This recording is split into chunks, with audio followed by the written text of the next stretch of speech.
प्रभु तू रुष्ट क्यों है। दर्शन के लिए व्याकुल मीराबाई मन में आशंकित है कि शायद प्रभु उनसे रुष्ट हैं। वे पूछती हैं कि हे प्रभु, मेरे असंख्य अवगुणों में से वह कौन सा अवगुण है, वह कौन सा गुनाह है जिसके लिए तू मुझसे नाराज होकर दर्शन देने में विलम्ब कर रहा है। हे करुणामयी, मुझसे अप्रसन्न होकर तुझे भी अवश्य दुख हो रहा होगा। तू तो दुखी ना हो, मुझे दर्शन दे, मुझे तो तेरे ही नाम की रट लगी है। गिरधर रुसणु जी कौन गुनाह, कछु इक अवगुण काढो महामे, महे भी काना सुना, मैं तो दासी थारी जन्म जन्म की, थे साहेब सुना।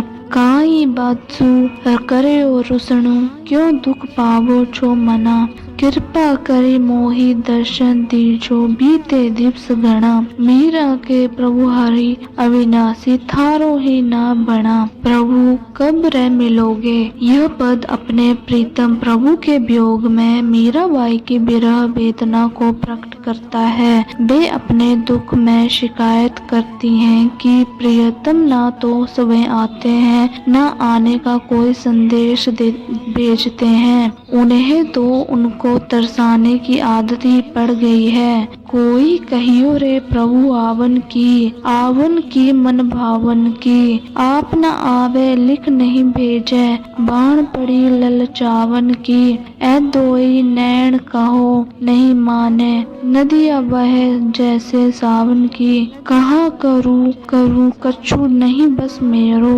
पंख नहीं उड़ जावन की। मीरा कहे प्रभु कब रे मिलोगे, चेरी भई हूँ तेरे दावन की। घट का दर्पण, यह मीराबाई के आत्म कथात्मक पदों में से एक है, जिससे प्रकट होता है कि वे किस प्रकार राणा द्वारा प्रस्तुत की गई बाधाओं तथा लोक निंदा की परवाह न करते हुए भक्ति मार्ग पर दृढ़ रहीं। वे कहती हैं कि सतगुरु ने उन्हें अपने शरीर के अंदर का दर्पण दिखा दिया है, अर्थात आंतरिक आत्मिक मंडलों के दृश्य प्रकट कर दिए हैं। उनका सुहाग अर्थात पति रूपी परमेश्वर प्रकट हो गया है। मीराबाई कहती हैं कि घट के अंदर के इस भेद को हर कोई नहीं जानता। राणा जी हूँ अब न रहूंगी तोरी हटकी, साध संग मोही प्यारा लागे, लाज गई घूंघट की।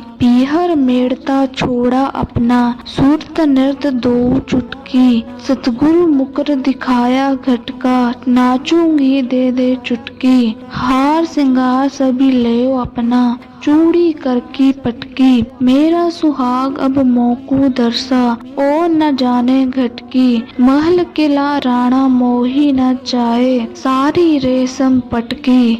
हुई दीवानी मीरा डोले, केस लटा सब छिटकी। प्रेम का उलाहना, प्रभु पर निष्ठुरता का आरोप लगाते हुए मीराबाई कहती हैं कि उन्होंने अपने निर्मोही प्रभु की प्रीति को देख लिया है। उनके हृदय में प्रेम की लौ जगाकर अब उन्होंने उल्टी रीति अपनाकर उन्हें वियोग की व्यथा दे दी है। यह प्रेम का कौन सा ढंग है कि पहले मिलन रूपी अमृत देकर अब बिछो के विष का प्याला पिला रहे हैं। पद के अंत में वे कहती हैं कि हे प्रभु, आप तो सबके स्वामी हैं, आप भी साधारण संसारियों की तरह गर्ज के मीत क्यों बने गए। उलाहने के कटु शब्दों के पीछे उनके प्रेम की गीतिमय कोमलता इस पूरे पद में व्याप्त है। जाओ हरि निर्मोहिया, जानी थारी प्रीत, लग लगी जद प्रीत और ही, अब कुछ अम्बली रीत। इमृत पाई के बिस क्यों दीजे, कूण गाँव की रीत। मीरा के प्रभु हरि अविनाशी, अपनी गज के मीत, जो मैं साही पाऊं। इस छोटे से पद में मीराबाई कहती हैं कि एक बार यदि प्रभु सामने आ जाएं तो अपने नैनों से वे उन्हें निरंतर निहारती रहेंगी। आंतरिक आत्मिक मंडलों की यात्रा का संकेत करते हुए वे कहते हैं कि त्रिकुटी के शिखर से वे प्रभु की ओर टकटकी लगाएंगी। और ऊपर जाकर तीसरे स्थान अर्थात शून्य मंडल में अपनी सुर्त अथवा आत्मा को स्थिर करेंगी। नैनन बनज बसाऊं रे, जो मैं साहिब पाऊं रे, इस नैनन मेरा साहिब बसता, डरती पलकना नाऊं गिरी। त्रिकुटी महल में बना है झरोखा, तहाँ से झांकी लगाऊं रे, सुन महल में सुरत जमाऊं, सुख की सेज बिछाऊं रे, मीरा के प्रभु गिरधर नागर बार बार बल जाऊं रे। और देव न जानू विभिन्न देवी देवताओं की उपासना, गंगा जमुना आदि नदियों में स्नान और प्रयाग काशी आदि तीर्थों की यात्रा का खंडन करते हुए मीराबाई कहती हैं कि वे केवल प्रभु को ही जानती हैं तथा उनके अंतर में केवल उन्हीं के दर्शन की प्यास है।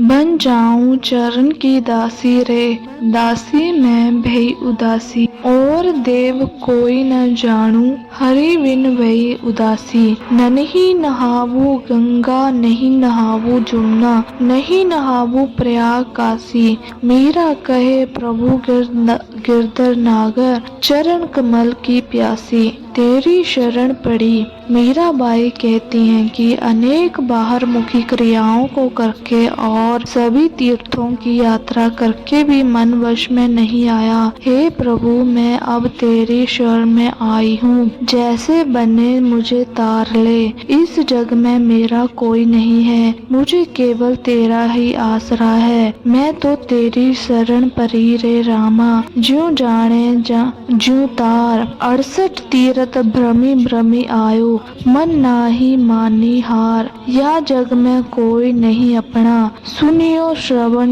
मुरार। मीरा दासी राम भरोसे, जम का फंद निवार। लागी लगन। मीराबाई के गुरु के प्रति अपने प्रेम और उनके दर्शन की कामना को व्यक्त करते हुए कहती हैं कि उन्हें गुरु चरणों के सिवाय कुछ भी अच्छा नहीं लगता। गुरु की कृपा से संसार की माया उन्हें स्वप्न के समान अर्थहीन लगती है और संसार रूपी भयानक सागर उनके लिए सूख गया है। अब उन्हें तरने की कोई चिंता नहीं है, उन्हें केवल गुरु दर्शन की आस है और वे प्रभु से याचना करती हैं कि उन्हें गुरु की शरण प्राप्त हो।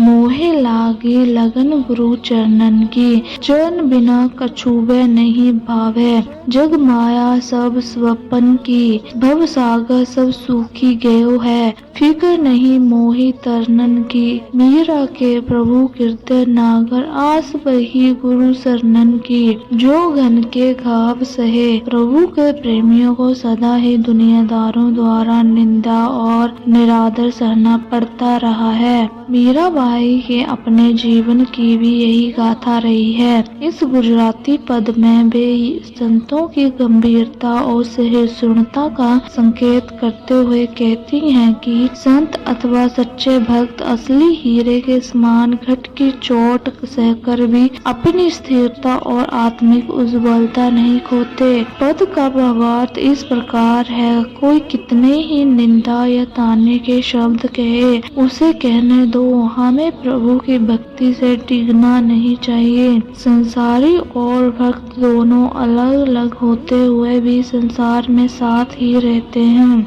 इनमें से सच्चा भक्त अथवा संत हम किसे कहेंगे? सच्चा भक्त उसी को समझो जो सबके तानों और कटु वचनों को शांति पूर्वक सहे। हीरे और कंकर यदि ऊपर से एक ही रूप और रंग के दिखाई दे तो हम असली हीरे को कैसे पहचानेंगे? असली हीरा उसे ही जानो जो घन की अनेक चोटें खाने पर भी अपना रूप और ज्योति नहीं खोता।